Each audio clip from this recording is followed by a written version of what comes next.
हुआ है ना। हम लोग अभी पढ़ क्या रहे हैं, मुगल वंश के बारे में। इसके बारे में मुगल वंश ऐसे रिस्पॉन्स आना चाहिए, समझ में आना, जैसे रिस्पॉन्स यूज किया है वैसे से बोलना है। अभी हम लोग मुगल वंश में बाबर को कंप्लीट कर चुके हैं, हुमायूं को कर दिए और बाईपास करके क्या किया है, अकबर शेरशाह सूरी को भी कंप्लीट कर दिए। ठीक है, अकबर के बारे में हम लोग क्लास पढ़ रहे थे, तो अकबर का लगभग 2 क्लास हम लोग को दे चुके हैं। ठीक है, आज हम सोचते हैं कि अकबर का फाइनल पोस्टमार्टम कर दें। एकदम पेशेंस रखना, ठीक है, परेशान बिल्कुल मत होना। 5 से 10 मिनट हम लोग रिवीजन में देंगे, जो प्रीवियस क्लास में किए उसको रिकॉल करेंगे एकदम 200 का स्पीड से। ठीक है, उसके बाद जो हम लोग आज नया पढ़ेंगे कि उसका जो भूमि का जो व्यवस्था था, कि भूमि उपज के आधार पर कैसा था, भूमि का जो कैटेगरी था वो टैक्स के आधार पर कैसा था, समझ में आ रहा है ना। उसके दरबार जो नवरत्न थे उनमें से कौन कौन से थे, क्या क्या उनका नाम था, है ना।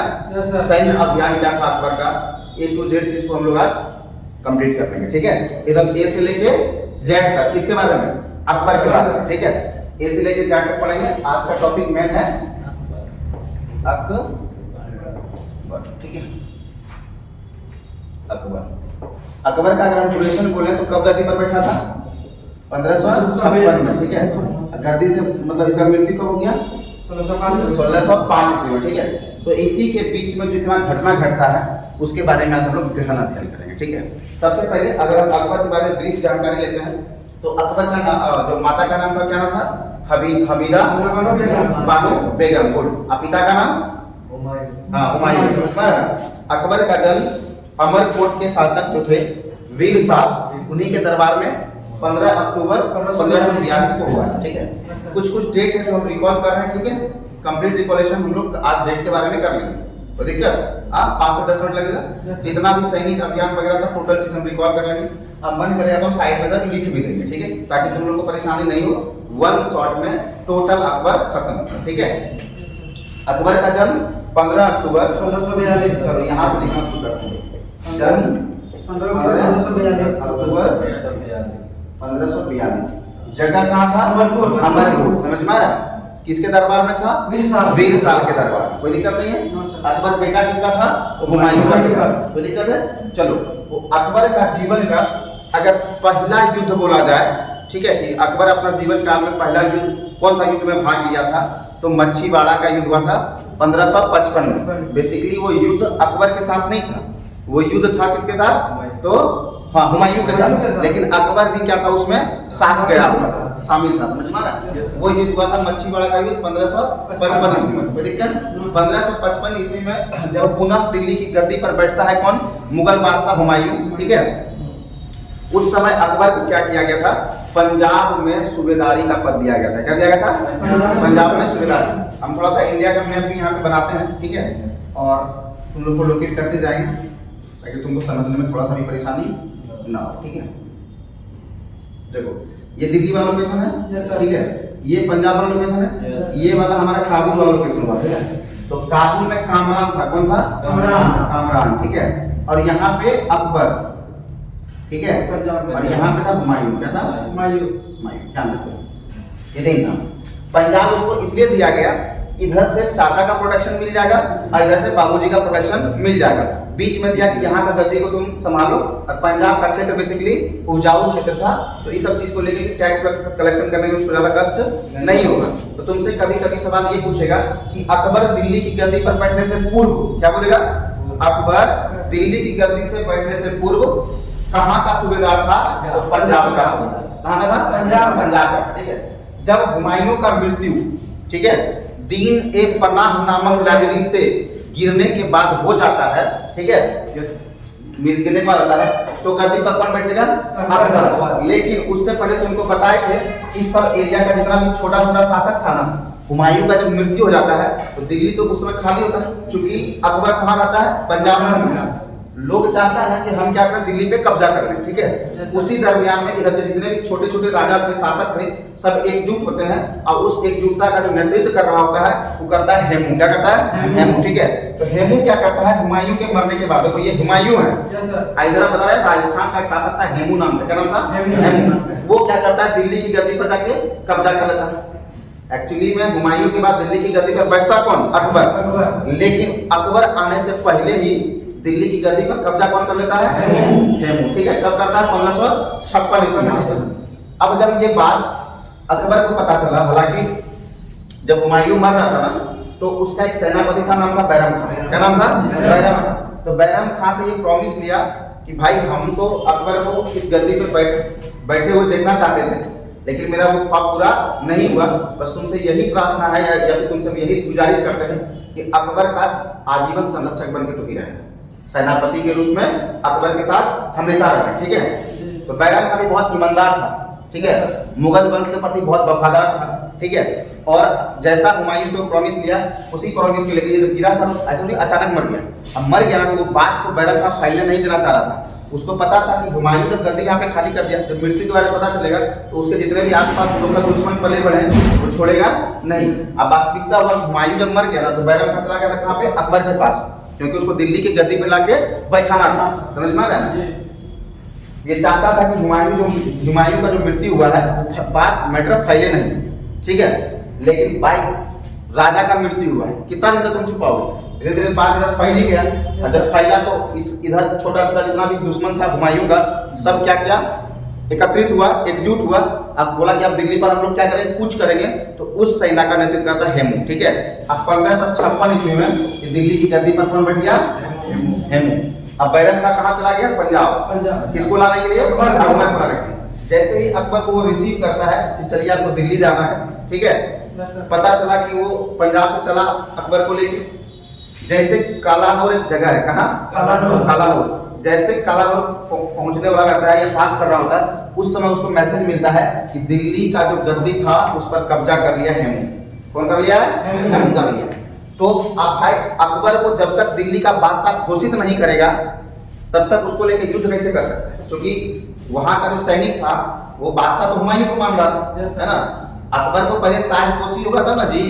अच्छा, भारत का ही प्रधानमंत्री का अगर हम एग्जाम्पल लेते हैं, चुनाव जीत गए, ठीक है, वेरी गुड। जब तक शपथ नहीं लेते क्या उनको कैद किया जाएगा? कुछ?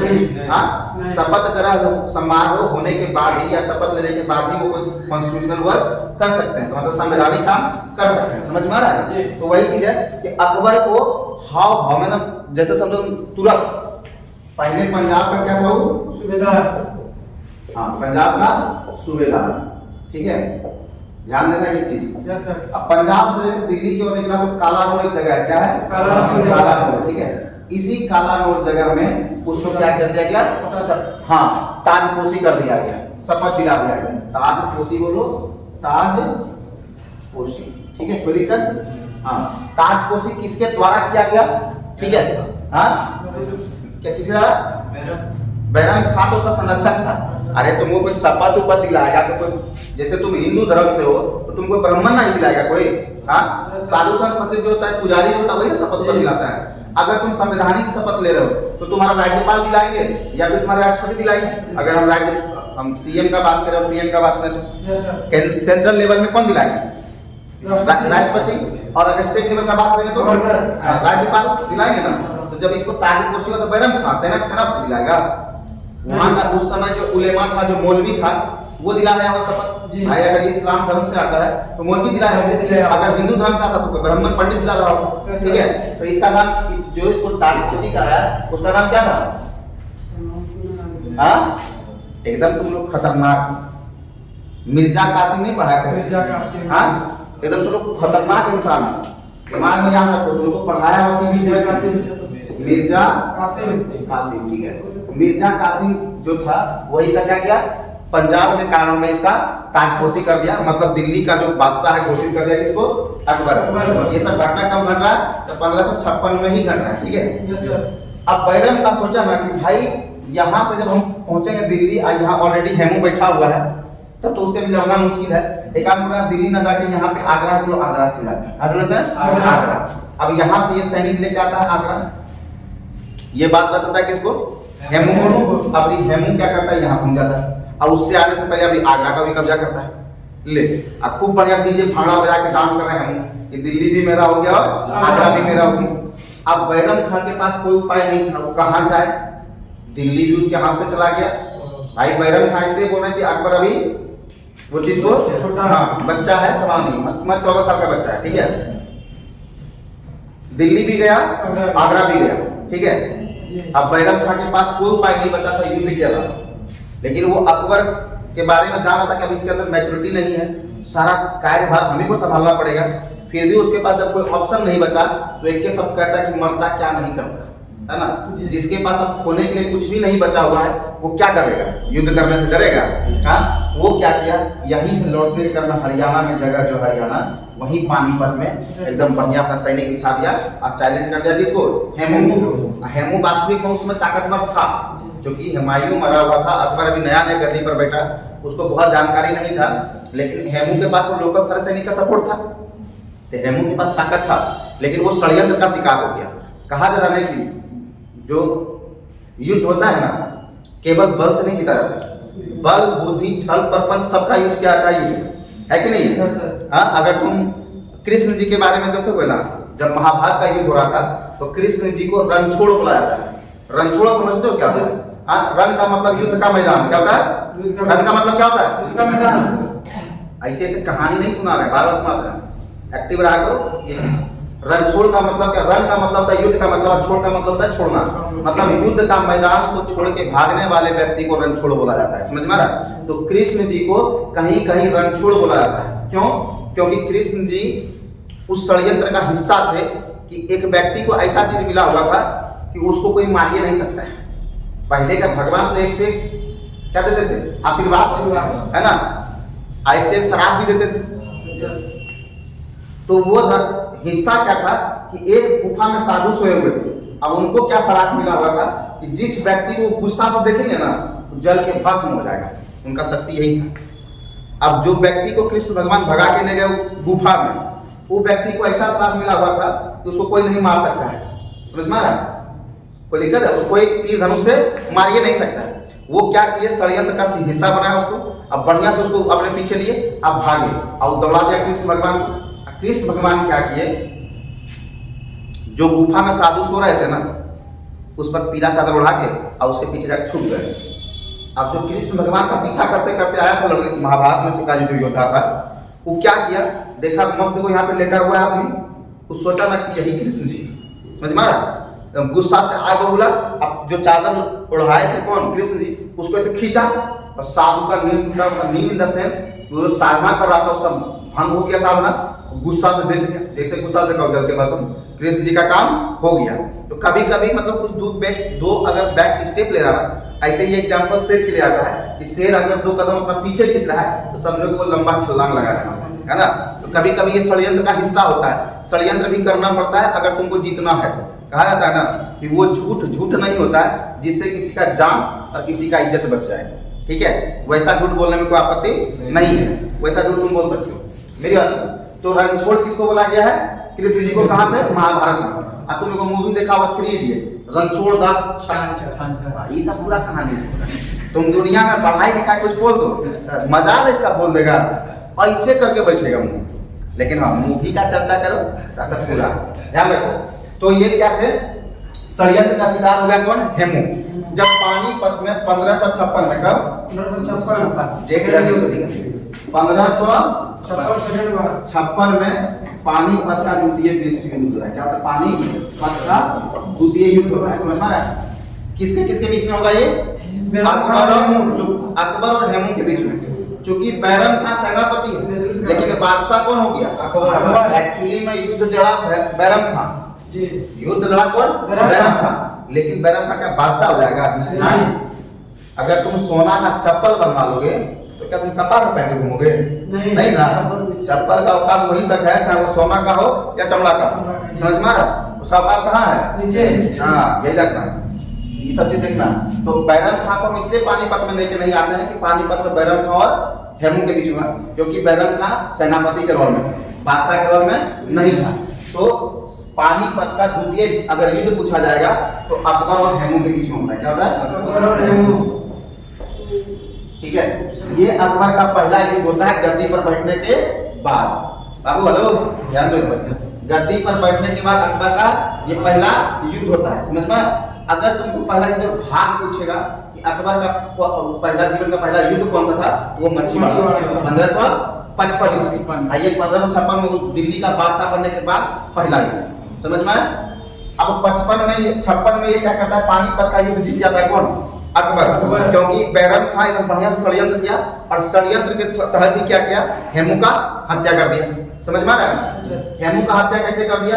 तो अपना जो सैनिक था सबको बता दिया कि कोई भी तीर नहीं चलाएगा इसमें, जितना भी तीरंदाज है ना सबको एक साइड में करके रखा कि हम हेमू को किसी तरह मैंने हाथी का गद्दी पर से उतार देंगे, क्योंकि सेनापति समझो कि युद्ध 80% सेनापति का जोश से लड़ा जाता है। अगर युद्ध में सेनापति मर गया ना तो फिर सैनिक अपने अस्त्र शस्त्र को त्याग देता है। समझ में आया?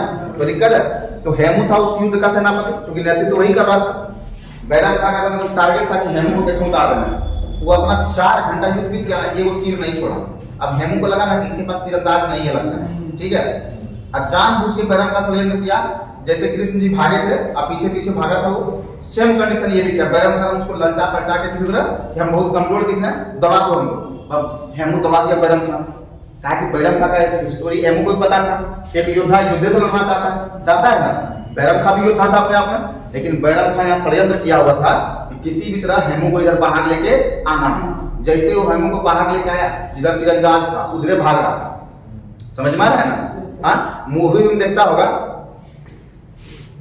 अगर कोई गुंडा 10 गुंडा किसी के पीछे पड़ा हुआ है ना, अगर वो किसी को फोन कर देगा कि देखो मेरे पीछे 10 गुंडा पड़ा हुआ है, तो बोलेगा ना किसी तरह तुम उसको इस परकवा तक लेकर आ जाओ, बोलता है ना, भाग वाक्य। ऐसा मूवी देखा है ना कि किसी तरह तुम भाग बचा के इस पार तक ले आओ। अब बढ़िया गुंडा को लगता है कि हम इसको दौड़ा रहे हैं, लेकिन उसको नहीं पता कि हम षड्यंत्र का शिकार हो रहे हैं कि नहीं हो रहे। उसका षड्यंत्र यही है कि हमको पार तक पहुंचाना है। अब पार तक जैसे पहुंचा वहां 200 घेर लिया, आ बेटा बहुत दौड़ा रहा था, चोटिया चोटिया के मारता है, देखता है ना। वही कहानी यहाँ भी हो रहा था। बैरम खान जानबूझ के भाग रहा था, हेमू को लग रहा था कि हम इसको दौड़ा रहे हैं। समझ में? जैसे तीरंदाज का एरिया में घुसा, सब तीरंदाज टाइट था, ठीक है, मारा भून दिया किसको? हेमू को।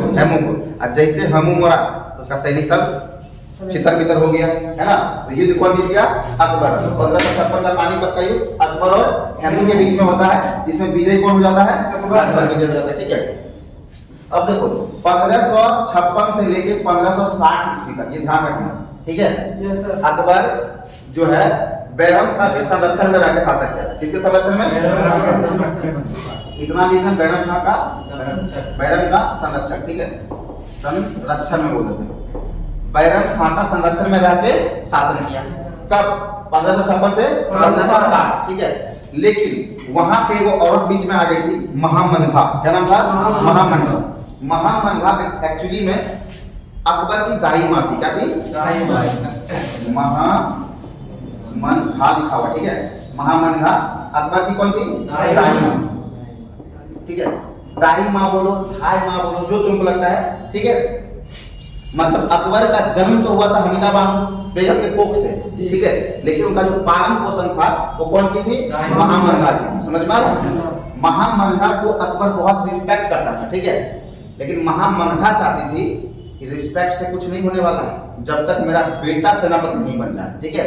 उसका बेटा का नाम कहीं कहीं अंगा देगा। क्या देगा? अंगा। और कहीं कहीं आगा खां देगा, ठीक है, आगम खां। क्या देगा? आगम,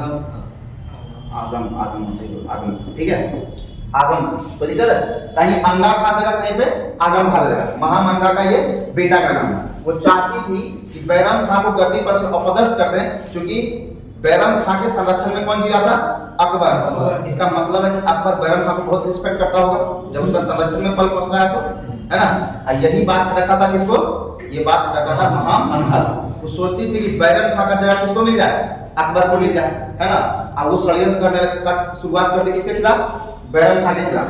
और षड्यंत्र में वो बहुत हद तक सफल भी होगी। क्यों? क्योंकि दाई माँ का इज्जत अकबर जो है अपनी ओरिजिनल माँ से ज्यादा करता था।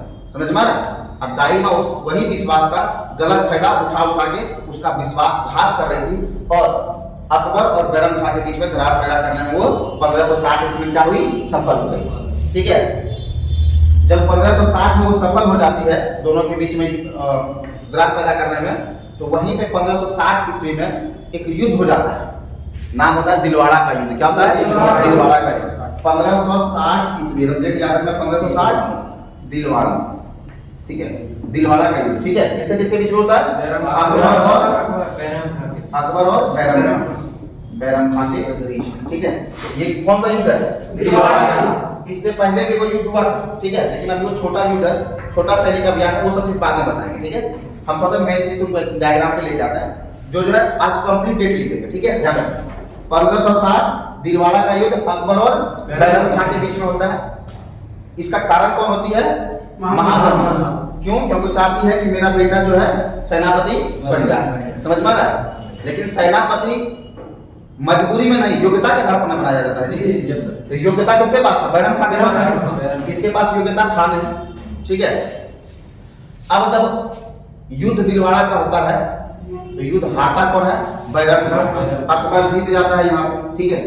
जब अकबर युद्ध जीत जाता है तो बैरम खान से कहता है कि आप मेरे बाप समान हैं। क्या है? आप मेरे बाप समान हैं। हम नहीं चाहते कि हमसे घोर पाप हो, मैं अपना आपा खो बैठूं। इससे पहले या तो आप हज पर निकल जाइए या फिर हम कुछ छोटे गांव का जमींदारी आपको देते हैं, आप वहां जाके अपना गुजारा बसारा कर लीजिए, ठीक है।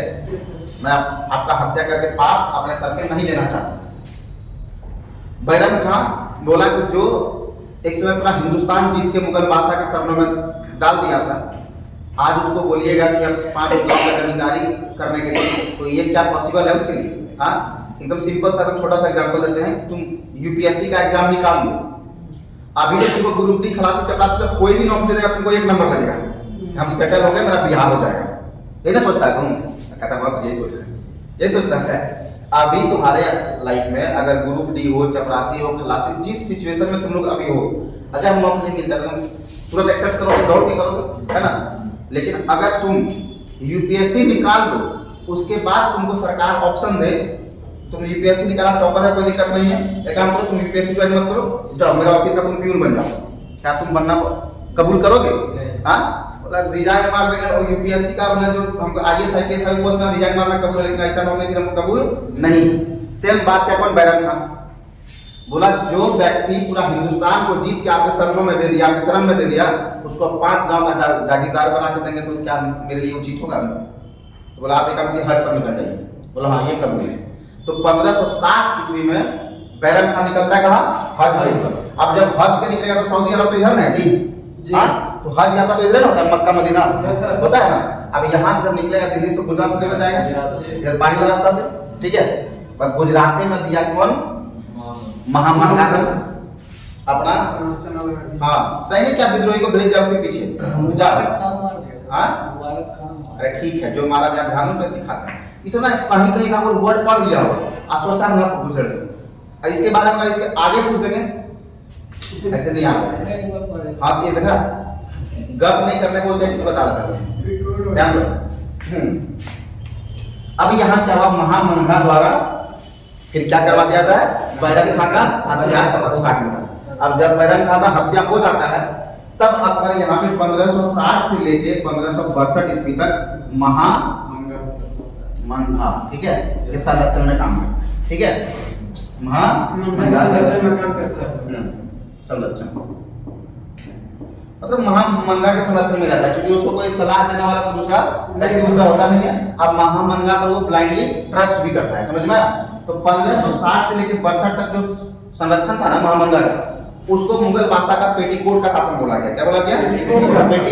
पेटीकोट, समझो, पर्दा प्रथा,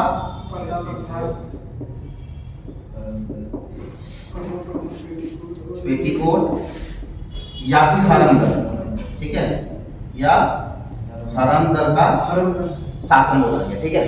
देखो, एक महिला के द्वारा एक तरह से मुगल वंश को चलाया जा रहा था, मुगल काल को लेके जा रहा था, मुगल वंश को चलाया जाता है। तो इसी कारण उसको पर्दा प्रथा, पेटीकोट और हरमदल का शासन का मैंने श्रेणी दिया है, समझ में? कब? 1560 से 62, ठीक है। 1562 के बाद क्या होता है कि जब अकबर यहाँ से उठ के मेवाड़ पर हमला करता है। क्या करता है? मेवाड़ पर। कहाँ करता है हमला? मेवाड़ पर, समझा? तो उस समय मेवाड़ का राजा कौन थे? उसका ये चचा था। हाँ, नहीं, मेवाड़ पर आमेर पर हमला करता है। क्या करता है? आमेर, ठीक है, यहाँ सुनो, उसका चचा था। देखो, 1562 ईस्वी में अकबर हमला करता है कहाँ पे? आमेर, ठीक है। और आमेर के जो उसमें राजा थे भारमल। क्या नाम था? भारमल, ठीक है। अब भारमल की बेटी थी जोधाबाई, क्या नाम था? जोधाबाई। जोधाबाई बोलो या हरखाबाई बोलो, सब उन्हीं का नाम था। और इनका बेटा का नाम था भगवान दास, क्या नाम था? भगवान दास, ठीक है, भगवान दास। भगवान दास का बेटा का नाम था मानसिंह, क्या नाम था? मानसिंह। मतलब मानसिंह की फुआ कौन थी? जोधाबाई, ठीक है। 1562 ईस्वी में जब आमेर का किला पर हमला करता है कौन? अकबर, ठीक है, तो भारमल का गद्दी हिल जाता है और वहीं पे अकबर क्या करता है? जोधाबाई के साथ शादी रचाता है, ठीक है। शादी रचाने के बाद अब जोधाबाई के साथ साथ मानसिंह भी मुगल के दरबार में जाते हैं, ठीक है। लेकिन मानसिंह इतने बहादुर व्यक्ति थे, ठीक है, कि अकबर उनको क्या करता है? सेनापति बना देता है, समझ में आ रहा? तो दिक्कत है। और जोधाबाई जब गई, भाई संस्कारी बहुत तो थी जोधाबाई में, सुंदर संस्कारी इसको कहते हैं। अब अकबर माया में पड़ गया। भाई अकबर तो ब्लाइंड ट्रस्ट करता था महामंगा के ऊपर, लेकिन जब महल में देखी को जोधाबाई कि महामंगा का नेचर कुछ अच्छा नहीं है, ठीक है, तब ये अकबर को अपने गाइड के अकॉर्डिंग काम कराना शुरू कर दिया, ठीक है। मन में वो ठान ली थी कि किसी को नौकर बना के उसका नौकरानी बनने से अच्छा है कि हम अपना पति को राजा बना के उसका महारानी बन के महल में रहें, समझ में आया? तो जोधाबाई वहीं से प्लान करना शुरू की कि अकबर महान बनाना है, सिंपल बात करते हैं। इस समय अकबर महान नहीं था। अगर जोधाबाई लाइफ में नहीं आती, नवरत्न नहीं रहता, तो अकबर महान नहीं होता, ठीक है। तो जोधाबाई धीरे धीरे बढ़िया से ब्रेन वॉश की अपना बुढ़ऊ इन द सेंस अकबर का, ठीक है। तो 1562 में शादी होता है और 1562 में ही पहला काम करवा देती है दास प्रथा का अंत, ठीक है। दास प्रथा का क्या होता है? अंत हो जाता है, ठीक है। भारत में दास प्रथा का अंत अगर पूछा जाएगा किसके द्वारा किया गया तो क्या बोलेंगे? अकबर के द्वारा, समझ में आ रहा है ना? अगर पूरा विश्व में पूछा जाएगा तो अब्राहम लिंकन के द्वारा, समझ में आया? भारत में दास प्रथा का अंत कौन किया? अकबर। पूरा विश्व में कौन किया? अब्राहम लिंकन, समझ में आ रहा है ना? तो दिक्कत, तो 1562 में क्या हुआ? दास प्रथा का अंत हो गया, समझ में आया? तो दिक्कत। अब यहाँ पे हम कुछ डेट लिखते हैं, खाली ध्यान देना, जब आगे चलेंगे डेट को लेंगे। देखो 1559 ईस्वी क्या हुआ? 1559 एक अभियान होता है ग्वालियर का, क्या होता है? ग्वालियर अभियान मध्य प्रदेश, हाँ ग्वालियर का अभियान होता है, ठीक है, सैनिक अभियान है छोटा सा। 1560 दिलवाड़ा का युद्ध, पता है ना? एक जौनपुर अभियान, क्या होता है? तो दिलवाड़ा का युद्ध लिख दिए थे यहाँ पे, यहाँ लिख दिए जौनपुर। ध्यान मत करना, 1560 लिखे हैं तो 1560 एक दिन का थोड़ी होता है, 12 महीना होता है ना? दिलवाड़ा का युद्ध के बाद जौनपुर अभियान भी किया गया था। 1561 क्या हुआ था? चुनार अभियान, चुनार अभियान, समझ में आ रहा है? अब आप ध्यान दो, 1561 में कौन सा अभियान? 1562 दो काम याद रखना। कौन सा? एक याद करना आमेर का युद्ध, क्या रखना? एक दास प्रथा, समझ में आ रहा है? 1563 आता है, क्या था? तीर्थ यात्रा पर टैक्स की समाप्ति, यानी तीर्थ यात्रा कर था, तीर्थ यात्रा कर को वो समाप्त कर दिया, समझ में आ रहा है? 1564 1564 में दो चीज याद रखना, क्या कि एक जजिया कर को वो समाप्त कर दिया, दूसरा गोंडवाना पर हमला किया था। मध्य प्रदेश का क्षेत्र जो था गोंडवाना, ठीक है, 1564 में गोंडवाना वाला क्षेत्र, क्या क्या था? गोंडवाना क्षेत्र, ठीक है। मध्य प्रदेश का ये जो लोकेशन है ना, ये लोकेशन, ठीक है, यहाँ पे था गोंडवाना वाला क्षेत्र, क्या था? गोंडवाना, ठीक है। उस समय गोंडवाना का राजा कौन थे? संग्राम सिंह, क्या नाम था? ठीक है, गोंडवाना का उसमें राजा थे संग्राम सिंह, ठीक है। अब संग्राम सिंह एक्चुअली वो उनका हत्या हो गया था, वो मर गए थे, ठीक है। तो उनकी विधवा गद्दी को संभाल रही थी, नाम था दुर्गावती, क्या नाम था? दुर्गावती, ठीक है। दुर्गावती ना आसानी से अकबर से हार नहीं मानी और अकबर चाहता था कि हम क्या करें, महिला के ऊपर हाथ मतलब वार नहीं करें, ठीक है। इसीलिए वो बहुत मतलब मुश्किल से चारों तरफ से गोंडवाना को घेर के और धीरे धीरे क्या किया, दुर्गावती को मजबूर कर दिया अकबर का अधीनता स्वीकार करने के लिए, समझ में आया? दुर्गावती आसानी से बात नहीं मानी थी, तो गोंडवाना हो गया 64, नाम याद रखना दुर्गावती, क्या नाम था? दुर्गावती, पति का नाम संग्राम सिंह। बिहार की कर लिया था क्या सर? हाँ सबसे बिहे कर लेंगे। बिहार से नहीं हुआ था, इसलिए कहा। बिहार सलीमा बानू बेगम से तुमको पढ़ाए थे ना, तो सलीमा से जो बैरम खान की वाइफ थी है ना, उनसे बिहार हुआ था। तो उसका कहानी तुम्हारे पास ले जाएंगे जब हम नवरत्न पढ़ाएंगे, वहाँ पे हम अब्दुल रहीम के बारे में बताएंगे, बैरम खान का जो पुत्र था, तो वहाँ पे हम सलीमा बेगम का चर्चा कर देंगे। पहला शादी जो वो किया था ना, रुकैया से किया था, हिंदाल की बेटी थी, क्या था? हाँ, अकबर की जो पहली वाइफ थी, नाम था रुकैया, लिखिए देते हैं, मतलब कि हिंदाल की बेटी थी, हिंदाल की बेटी रुकैया।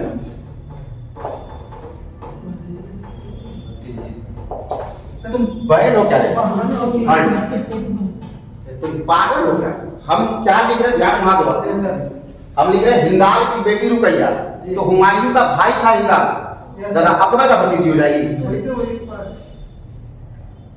क्या बोले यार तुम लोग, एकदम अजीब किस्म के नहीं होगा, हाइब्रिड किस्म का बकलोल। अब बकलोल यहाँ ध्यान में जरा बोल रहे हैं, तुम रिलेशन ब्लड रिलेशन क्या निकाल रहा है? तुमको नाम याद करना है, ब्लड रिलेशन देखना है। Yes, sir. ज्यादा गया तो पढ़ो। अजीब अजीब लीला, हम कहाँ बाहर है, कहाँ सब लेके जा रहे हैं, आमिर अजमेर है, आमिर फल्ला है। समझता नहीं है। रिकॉर्डिंग माने क्लास। हिंदाल की बेटी कौन थी? रुकैया, पहला शादी होता है, ठीक है। उसके बाद जोधा अकबर से होता है, सलीमा बानू बेगम से भी होता है, ठीक है, ध्यान रखना, इस सब चीज को देखना है। एगो बिहार थोड़ी करता था राजा। 1564 ईस्वी गोल्डवाना दुर्गावती संग्राम सिंह, याद रखना, ठीक है सर। इसके बाद 1567, क्या था? 1567 ये होता है मेवाड़ का युद्ध, क्या होता है? मेवाड़ का युद्ध। मेवाड़ का किला पर जब आक्रमण करता है, उस समय वहां के राजा थे उदय सिंह, क्या नाम थे? उदय सिंह। उदय सिंह, याद रखना। उदय सिंह और अकबर के बीच में 1567 में युद्ध हो रहा होता है, समझ में आया? डेट याद रखना, कितना है? 1567 मेवाड़ का युद्ध, ठीक है। उदय सिंह और अकबर के बीच में युद्ध था। और ये युद्ध ना बहुत उतार चढ़ाव के साथ हुआ था। कभी कभी लग रहा था कि उदय सिंह जीत जाएंगे, कभी कभी लग रहा था अकबर जीत जाएगा। और युद्ध ये लंबा खींच रहा था, समझ में आया? Yes, sir. अकबर को लगा ना कि हो सकता है कि कंटिन्यू युद्ध को करेंगे ना, तो ये बालू वाला एरिया का प्लानिंग मेरे पास अच्छा नहीं है, क्योंकि राजस्थान का एरिया बेसिकली डेजर्ट एरिया होता है ना, और कहाँ ये दिल्ली का वेदर रहा है, तो इसको लगा कि हम अभी कंटिन्यू युद्ध करेंगे, हो सकता है कि हम हार जाए, समझ में? तो ये यहाँ से क्या क्या सैनिक अपना वापस लिया, आगे कहाँ पे? दिल्ली, समझ में? 1567 में मेवाड़ का युद्ध होता है, उदय सिंह और अकबर का युद्ध, याद रखना, लिख देते हैं अकबर, ठीक है। अभी दोबारा आक्रमण करता है, यहीं पे पढ़ा देते हैं, ठीक है, फिर आगे डेट नहीं लेके आएंगे। देखो 1567 मेवाड़ उदय सिंह और अकबर। अब 1576 ईस्वी, कब? 1576 दोबारा अकबर चढ़ाई करता कहाँ पे?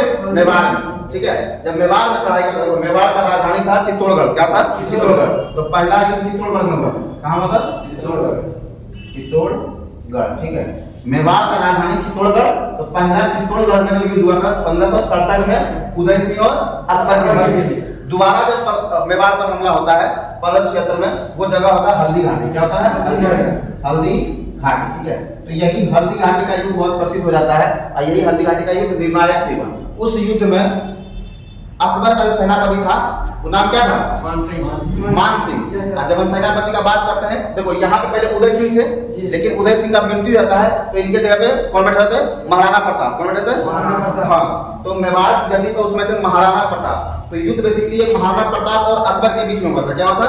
महाराणा प्रताप और अकबर के बीच में। बट ऐसा माना जाता है कि उस युद्ध में अकबर खुद वहां पे प्रेजेंट नहीं था, मान सिंह भी अपना सेना का नेतृत्व कर रहे थे, समझ में? इधर से सेना का नेतृत्व मान सिंह और इधर से सेना का नेतृत्व हकीम खान सूर, क्या क्या था? हकीम, सेनापति का बात कर रहे हैं, बोल तुम कहाँ से, ध्यान से सुनो ना, यही चीज से चिड़चिड़ाहट किसी के अंदर होता है। बात कहाँ करते हैं? क्लास में हो तो क्लास में रहो ना, कौन कैसे समझाएगा हम लोग को, समझ में? ठीक है। हकीम खान सूर, ठीक है। और इधर था मान सिंह, ये दोनों क्या था? सेनापति। ये अकबर का सेनापति था, और ये महाराणा प्रताप था, महाराणा प्रताप, ठीक है। दोनों सेनापति थे, लेकिन महाराणा प्रताप युद्ध का मैदान में थे, अकबर युद्ध का मैदान में नहीं था। लेकिन मान सिंह भी यहाँ पे क्या किया? बुद्धि का युद्ध किया। जब लगा कि अब युद्ध हार रहा है, ठीक है, मान सिंह उस युद्ध को हार जाता, वो क्या किया? झूठा अकबर का एक वेशभूषा पहना के हाथी पर बैठा के वो सैनिक को घुसा दिया फील्ड में। अब उसका सैनिक को लगा ना कि खुद बादशाह युद्ध का मैदान में उतर रहा है, समझ में आया? बस सैनिक अब दोगुना जोश से चढ़ा और दौड़ा दिया किसको? महाराणा प्रताप को। अब महाराणा प्रताप क्या किए, कुछ अपना सैनिक टुकड़ी को लेके वापस वही का हल्दी घाटी का जो पहाड़ी क्षेत्र था, जंगल क्षेत्र था, उधर भाग गए और छिटपुट युद्ध करके दोबारा मेवाड़ पर अपना सत्ता स्थापित करने का कोशिश में लग गए, समझ में? ये हो गया मेवाड़ 1576 में हल्दी घाटी और चित्तौड़गढ़, ठीक है। अब आते हैं लोग 1572। देखो ये जो सीरीज चल रहा था ना 67 के बाद हम 76 इसलिए पढ़ा दिए कि ये दोनों युद्ध एक ही था, मेवाड़ को लेके था, ठीक है, इसलिए दोनों को बाईपास कर। अभी देखो 67 के बाद आता है 72। क्या आता है? 72। लेकिन उससे पहले एक और डेट लिखा है 1500। बाबू ध्यान दो आप सब ने 1571 ईस्वी। 1571 ईस्वी में उस शहर का स्थापना करता है। क्या नाम है उसका? फतेहपुर। जोर से बोलो। फतेहपुर सीकरी। फतेहपुर सीकरी। फतेहपुर सीकरी, ठीक है। तो फतेहपुर सीकरी का स्थापना करता है कब? 1571 ईस्वी में, ठीक है। ये 1571 लिखा हुआ है। हाँ 1571 फतेहपुर सीकरी करता है। अब फतेहपुर सीकरी के बाद उसके दिमाग में आता है कि नहीं, हम यहीं भारत के अंदर ही सिमट के रह जाएंगे क्या? हमको ट्रेड करना है विदेश के साथ, बाहरी देशों के साथ, ठीक है। तो ट्रेड करेगा तो कहां से करेगा? तो गुजरात के पास उसका नजदीक में बंदरगाह है, पानी वाला जहाज से ना सामान भेजेगा। तो सोचा था कि हमको पानी का रास्ता चाहिए। क्या चाहिए? उसके लिए गुजरात जितना पड़ेगा, जितना पड़ेगा ना। तो वो गुजरात पर हमला करता है 1572 में। कब करता है? 1572 ईस्वी में वो गुजरात अभियान करता है। कहाँ करता है? अब गुजरात अभियान करने के बाद वो गुजरात को जीत जाते हैं। अब गुजरात के जो शासक थे वो उसका अधीनता भी स्वीकार कर लेते, लेकिन वापस जब दिल्ली पहुंचता है ना कौन? अकबर। तो ये अपने आप को स्वतंत्र घोषित कर दिया। कौन? अकबर। मैंने प्रेम कर दिया उसके साथ, सामने आया जी हजूरी कर लिया। और जैसे दिल्ली के अगला कौन है हम नहीं पहचानते। अब अकबर को इस बात से गया चिढ़, नहीं समझा कि दिल्ली से गुजरात का दूरी तो अच्छा खासा है, अगर तुमको स्वीकार नहीं करता था, नहीं करना था देता तो युद्ध करता। उसी समय फाइनल क्या जाते? अकबर क्या बिखिया, बिखियाना समझते हो? गुस्सा से बदल हो गया, ला अब नहीं छोड़ेंगे, दौड़ा मारेंगे, ठीक है। बोला एक आध 2 महीना भी आए, थक के रेस्ट कर लो और फिर चलेंगे हम लोग, ठीक है। तो 72 में वापस आया था दिल्ली। अब 73 में फिर सैनिक लिया। अब महज 9 दिन में दिल्ली से गुजरात तक का सफर कर लिया, पैदल, हाथी घोड़ा सब लेके। कौन? अकबर, जिसको कि घुड़सवारी और पैदल सैनिक के मामले में दुनिया का सबसे फास्टेस्ट युद्ध कहा गया। क्या बोला गया? सबसे फास्टेस्ट दुनिया का, समझ में ना बात? नहीं दुनिया में, मतलब तुरंत सैनिक लेके हमला करना वो कहा गया। ये 1500 का हुआ था 73। कब हुआ था? 1573।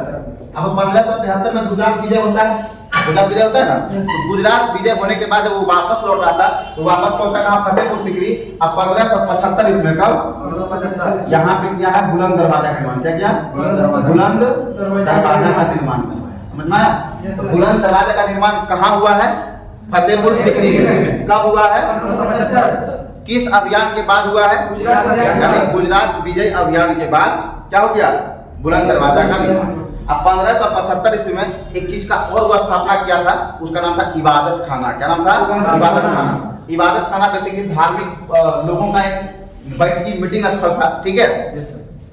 1575 में इबादत खाना का स्थापना करता है और 1578 ईस्वी में सभी धर्म के लोगों को वहां पे जाने का अनुमति देता है कि बृहस्पतिवार के दिन सभी धर्म के लोग वहां पे जाए और अपना अपना विचार वहां पे रख सकते हैं, समझ में आया? तो 1575 ईस्वी में क्या था?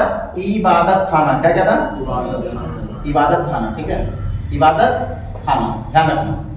और 1575 में इसको बनाया, कब बनाया? 1575। और 1578 ईस्वी में इसमें अन्य धर्म के लोगों को जाने का शुरुआत कर दिया, अलाउ कर दिया, ठीक है। अब दिन कौन सा था? बृहस्पतिवार।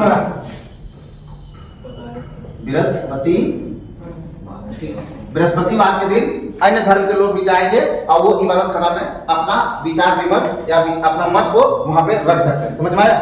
कोई दिक्कत? हाँ ध्यान। 1578। अब 1578 में जब अन्य धर्म के लोग को अलाउ कर दिया, वो सोचा ना कि सब धर्म सम्मान है, सबको साथ में लेके आगे चलेंगे, है ना। लेकिन जैसे वहां पे इबादत खाना में मीटिंग हुआ तो देखते हैं लोकसभा राज्यसभा में कैसे कुर्सी पटका पटकी होने लगता है। तो हर पार्टी हमर पार्टी फलना ढिकना ऐसे नहीं होता है। कुर्सी पटका पटकी, कुत्ता बड़ा बड़ी देखा है कभी? वहां पे भी कुत्ता फड़ा फड़ी हो गया, है ना। मौलवी और पंडित भिड़ गया आपस में, कोई दिक्कत? वाहेगुरु दी खालसा, वाहेगुरु दी पंथ, सत श्री अकाल, अल्लाहू अकबर, जय श्री राम, सब होने लगा इबादत खाना में। पागल हो गया अकबर, बोला ये क्या कर रहा है? कोई जय श्री राम, कोई अल्लाहू अकबर, कोई कहना सत श्री अकाल है।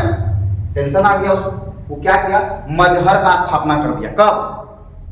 1579 ईस्वी में। 1579 में मजहर का स्थापना कर दिया। मजहर क्या होता है? मजहर में वही चीज का स्थापना कर दिया। मजहर में वही चीज का लेके आया पॉलिसी कि हम किसी भी धर्म गुरु का बात मानने के लिए मजबूर नहीं है, ठीक है। लेकिन उसको लगा कि अगर धर्म गुरु का बात हम नहीं मानेंगे, ऐसा मैसेज जनता में चला गया तो जनता अपने से बगावत कर देगा, है ना। मैंने जो प्रजा है वो बगावत कर देगा। चूंकि धार्मिक गुरु का बात अगर नहीं मानेंगे तो धार्मिक गुरु बैठेगा भी नहीं शांत में, सबके दिमाग में जहर बोल देगा, है ना। तो उसके साथ साथ ये भी घोषणा किया कि हम धार्मिक गुरुओं का अधीनता स्वीकार नहीं करेंगे, लेकिन हम किसी भी धर्म ग्रंथ से ऊपर के कार्य भी नहीं करेंगे। मतलब धर्म ग्रंथ को अपने से ऊपर रखा, ठीक है, लेकिन धार्मिक गुरु को अपने से नीचे। बोला हम किसी का अधीन हम काम नहीं करेंगे। अगर अच्छा सलाह है, मेरा मानने का मन होगा तो मानेंगे, मजबूर नहीं होगा कि मानना ही पड़ेगा। कोई हमको सलाह नहीं देगा तो सब मौलवी का दाढ़ी कुचवा देंगे हम। समझ में आया? कोई दिक्कत है? ऐसा घोषणा कर दिया, मजहर का स्थापना कर दिया। अब देखो जनता में भी बगावत नहीं। क्यों? क्योंकि वो अपने आप से धर्म से ऊपर नहीं रखा। अगर धर्म का जो ग्रंथ था उससे भी ऊपर करता तो जनता में भी बगावत होता। धार्मिक गुरु जो भी थे वो जनता को भड़काने में सफल भी हो जाते। लेकिन ये क्या किया, उसको उस पर एकदम लगाम लगा दिया धर्म गुरु के ऊपर। समझ में आया? और अपने आप को भी धार्मिक सहिष्णु साबित कर दिया कि ना हम गीता के खिलाफ जाएंगे, ना हम कुरान के खिलाफ जाएंगे, और ना ही हम बाइबल के खिलाफ जाएंगे। मतलब जो भी धर्म गुरु ग्रंथ है, जिस भी धर्म का, हम उसके खिलाफ नहीं जाएंगे। समझ में आया? ये घोषित कर दिया। अब लोग के नजर में तो हीरो बनिए क्या, वास्तविक सही काम कर रहा है। समझ में आया? कोई दिक्कत है? अब आता है 1581। क्या आता है? 1582, ठीक है। 79 में मजहर का स्थापना करता है। अब 1582 ईस्वी कहाँ? 1582 दीन ए इलाही धर्म का स्थापना कर देता है। कौन? अकबर। 1582 में दीन ए इलाही का स्थापना कौन करता है? अकबर। कहीं कोई दिक्कत है? हाँ, ये अकबर क्या देख रहा है कि पहले सब धर्म को लेके चला था, इबादत खाना में बैठाया 78 में। जब सब आपने कुर्ती धोती फाड़ी कर लिया, तब 79 में मजहर का स्थापना किया कि कोई धार्मिक गुरु हमको सलाह नहीं देगा, मतलब लगा मेरे पर नहीं लगाया। समझ में आया? अब देखा कि उससे भी काम नहीं बन रहा, बोला अलग धर्म बना देंगे। समझ पा रहा? सबसे ऊपर इंसानियत का धर्म, दीन ए इलाही, ठीक है। ये जो दीन ए इलाही धर्म है, इसका ड्राफ्टिंग करने का जो जिम्मेदारी दिया गया था, वो दिया गया था किसको? अबुल फजल। किसको दिया गया था? अकबर नामा के लेखक कौन है? अबुल फजल, ठीक है। तो उनको ये जिम्मेदारी दिया गया कि आप इसका ड्राफ्टिंग कीजिए। जैसे बाबा साहेब अम्बेडकर के बारे में पढ़ते हैं ना, हाँ, तो संविधान का जो क्या था, ड्राफ्टिंग कमेटी का अध्यक्ष कौन थे? अम्बेडकर साहब जी, है ना, अम्बेडकर साहब जी थे। उसी तरह वहां पे जो ड्राफ्टिंग करना था उसका किसके देखरेख में हुआ? तो अबुल फजल के देखरेख में हुआ। समझ में आ रहा है? कौन सा धर्म? दीन ए इलाही। तो तुमसे पूछा जाए कि दीन ए इलाही का मसौदा किसने तैयार किया था? किसने करवाया था? कब करवाया था? 82 में, ठीक है। बोलेगा कि पहला दीन ए इलाही धर्म को अपनाने वाला हिंदू कौन था? तो महेश दास। क्या नाम था? महेश दास। समझ में आ रहा है? महेश दास ही बीरबल था। क्या था? बीरबल का ओरिजिनल नाम क्या था? महेश दास। बहुत तेज। अब अकबर अखंडा सुरेंद्र। अखंडा सुरेंद्र का मतलब समझो। अब देखो, अब हमको कुछ मत बोलो। अब हम अखंडा सुरेंद्र बोलते हैं, अखंडा योद्धा भी बोल सकता था, लेकिन कैसे लगा? अखंडा मूर्ख है? नहीं, मूर्ख नहीं, लेकिन हरकत है तुम्हारा मूर्ख वाला, है ना। वो हरकत उनका कंट्रोल कर लो। अब जैसे गोलू कुमार हरकत करता है तो कोई दिक्कत, हम जानते हैं अखंडा भी है। धीरे धीरे ये भी क्लास में रहेगा तो इसको भी समझ में आ जाएगी कैसे बिहेवियर क्या था, डिसिप्लिन कैसे, डिसिप्लिन वे में कैसे रहता है। डिसिप्लिन से क्या होगा? तुम मेरे साथ 1 घंटा मेरा क्लास में हो, 22 घंटा तो मेरे से बोल रहे हो। अगर तुम डिसिप्लिन 1 घंटा मेरे सामने दिखा रहे हो, इसका मतलब है तुम अपना घर का संस्कार मेरे पास प्रस्तुत कर रहे हो। और तुमको घर में संस्कार ही नहीं दिया है, हुल्लड़पनी ना संस्कार दिया है, तो इधर नोचो, उसको डालो, इसको देखो, यही करो क्लास में बैठी, है ना। तो 1 घंटा से तुम्हारा देखो, तुम्हारा व्यवहार क्या बताता है? तुम्हारे घर का संस्कार को बताता है। अगर तुम अच्छा व्यवहार करेगा तो लोग कहेगा इसका बाप में अच्छा संस्कार दिया।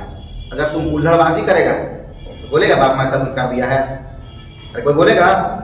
नहीं बोलेगा। तो ये सब चीज देखो, अपना ना व्यवहार को हमेशा वैसा रखो कि किसी दूसरे को तकलीफ ना पहुंचे। समझ में आ रहा है ना? अरे क्लास में रह के जो पिछुआ ताड़ते हो तो देख लेना वहाँ डंडा का रखा हुआ, हम ऐसा व्यवहार करेंगे उससे तकलीफ तो तुमको पहुंचेगा, तो मजबूर मत करना तुमको तकलीफ पहुंचाने के, ठीक है।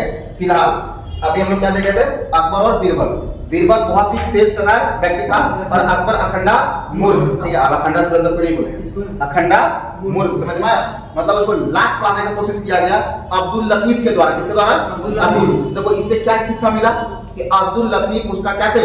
टीचर थे, क्लास टीचर थे, गुरु थे, समझ में आया? तो अकबर का गुरु कौन थे? अब्दुल लतीफ, समझ में आया? खूब पढ़ाने की कोशिश किए लेकिन रह गया अखंडा मूर्ख। तुमको भी हम कितना कोशिश कर रहे हैं ना कि किसी तरह तुमको इधर घुसा दे, उधर घुसा दे, बिहार एसएससी रेलवे कहीं घुसा दे, लेकिन तुम भतीजी, फूफी, चाची लगा दे। आगे देखो बेटा, रुपया पढ़ लो, नहीं पूछेगा चचेरी थी कि भतीजी थी, नाम पूछेगा कि पहला शादी किसके साथ हुआ था, तो रुपया बोला, किसकी बेटी थी, भिंडाल की बेटी थी। जो चीज पढ़ना है उस पर तो फोकस ही नहीं है। अर्जुन से जब पूछा गया है ना कि बताओ वस्तु में क्या दिखाई देता है, अर्जुन क्या बोले थे? हमको केवल चिड़िया का आंख दिखाई दे रहा है। अब बाकी तुम लोग से पूछता हमें लाल पेड़ हरिया सब दिखाई दे रहा है सर, कितना बढ़िया है। तो अपना लक्ष्य और अपना जो निगाह है ना, ध्यान है ना, वहां पे रखो, कंसंट्रेट। अगर लक्ष्य पे ध्यान नहीं तुम्हारा है तो क्या तुम बोलते तुम मंजिल का प्राप्ति कर सकते हो? हाँ, इतना आसान है। तुमने ऐसा क्या कि सुरेंद्र रोज लाइब्रेरी जाकर रात भर पढ़ रहा है, समझ में आ रहा है ना? इसीलिए आगे निकलना है, कुछ तो तुमको अलग करना होगा। अलग का मतलब ये नहीं कि ट्रेन उधर से आ रहा है सामने हम चल देंगे सर, कुछ तो अलग करना है। ठीक है, भीड़ से अलग दिखने के लिए भीड़ से अलग वाला काम करना भी पड़ेगा, समझ में आया? तुम्हारे साथ कॉमन व्यक्ति सब जुड़ने के लिए बैठा हुआ है। मेहनत करो, ईमानदारी से करो, 3 से 4 महीना में सब एग्जाम होने वाला है। ठीक है, ढूंढ के पढ़ो अभी, और जितना मेरे से समर्थन मिलता है उतना समर्थन लो, और नहीं मिलता है फिर भी लो, पूछो खोल के। कहने का मतलब है अपने मन से हम कोशिश करते हैं, हम अकबर अगर कर रहे हैं, कोशिश कर रहे हैं कि हर एक पॉइंट पर चर्चा कर दें जहां से भी क्वेश्चन का पॉसिबिलिटी है। अभी तो हमको सैनिक अभियान डेट ये सब कर रहे थे, है ना, और ऑलमोस्ट कंप्लीट भी हो गया। अभी तुमको अब जमीन, ठीक है, जमीन में कोई उपज के आधार पर बांटा गया था, है ना, एक टैक्स के आधार पर बांटा गया था। तो कैसा कैसा जमीन था, नवरत्न में कौन कौन थे, अभी तुरंत हम इसमें अपडेट करते हैं। फिलहाल इस लाइक तुम लोग स्क्रीनशॉट लो, उसके बाद हम दूसरा क्लास भी एक्टिव करते हैं।